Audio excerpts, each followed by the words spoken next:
Bom, seguimos então com a quarta-feira, no meio do seu povo.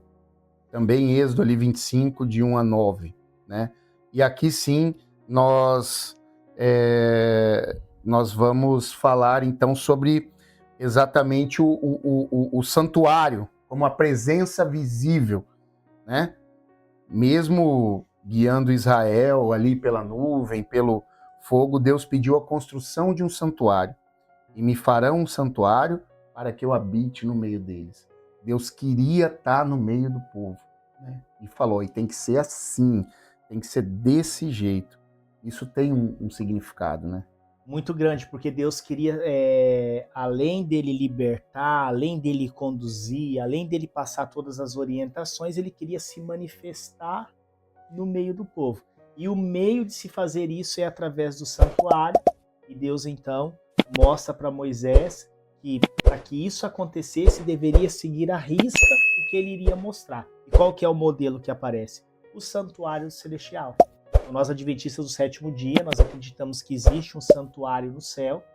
Então hoje Deus habita nesse santuário, Jesus está intercedendo ali, está cumprindo uma parte, né, do ritual desse santuário. Então Deus mostra o modelo para Moisés para que fale assim, olha, tem que ser igual isso aqui, desse modelo que você está vendo, de acordo com as medidas que eu vou passar para você, e depois orienta ele com todos os detalhes, até as roupas que precisam ser usadas, os utensílios que precisariam compor esse santuário. Então é muito incrível, né? Quando a gente olha esse nosso Deus, que é um Deus perfeito. É, e também fala aqui que o tabernáculo ele foi construído com doações do povo, né? Que mostra a participação ativa na obra de Deus. O povo trabalhando junto ali e como você falou, né? O santuário terrestre. E isso é muito importante que saibamos, porque muitas pessoas, né, Anderson, não têm essa noção. Mas o santuário terrestre ele foi construído exatamente nos moldes do santuário celestial. Né, porque a própria orientação de Deus, faça conforme eu vou te falar, e um motivo tem, né? E isso nós vamos descobrir estudando o tempo do fim, né? Muitas pessoas pensam que não, que foi alguma coisa que construíram lá, que virou um templo depois e que destruíram e acabou, óbvio. O santuário foi, durante todo esse tempo, ele foi, né? Foi se perdendo isso, mas o santuário celestial está lá, né? É importante que se diga isso. Exatamente. E é uma forma de Deus mostrar simbolicamente que o povo estava em pecado, o povo havia caído no pecado, mas Deus tinha a solução para o pecado. Então, cada situação ali, cada momento apontava para o sacrifício de Jesus e apontava para a solução que Deus daria, que Deus deu para o pecado.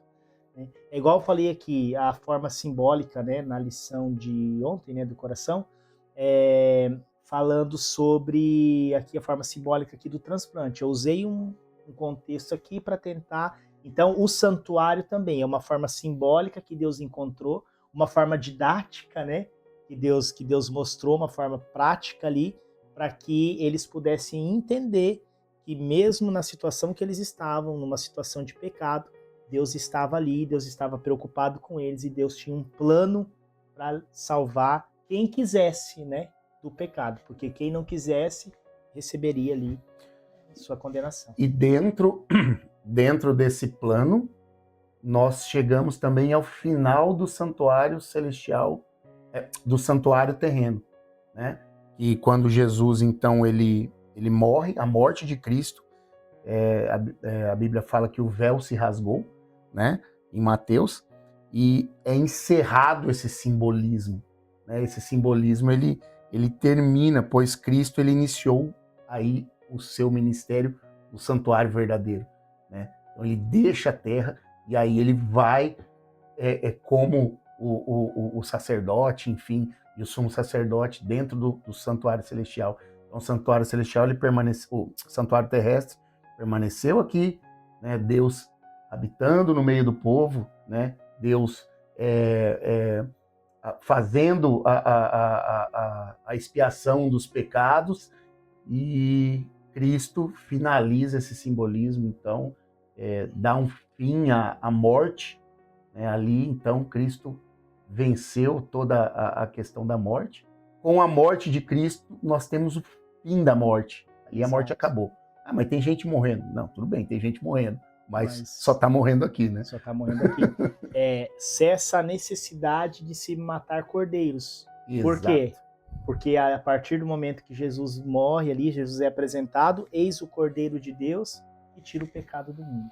A partir do momento que é apresentado o Cordeiro de Deus que tira o pecado do mundo, e o Cordeiro de Deus ele entrega a sua vida na cruz, então não tem mais Não tem mais necessidade necessidade. de que cordeiros sejam mortos por sacrifício do pecado.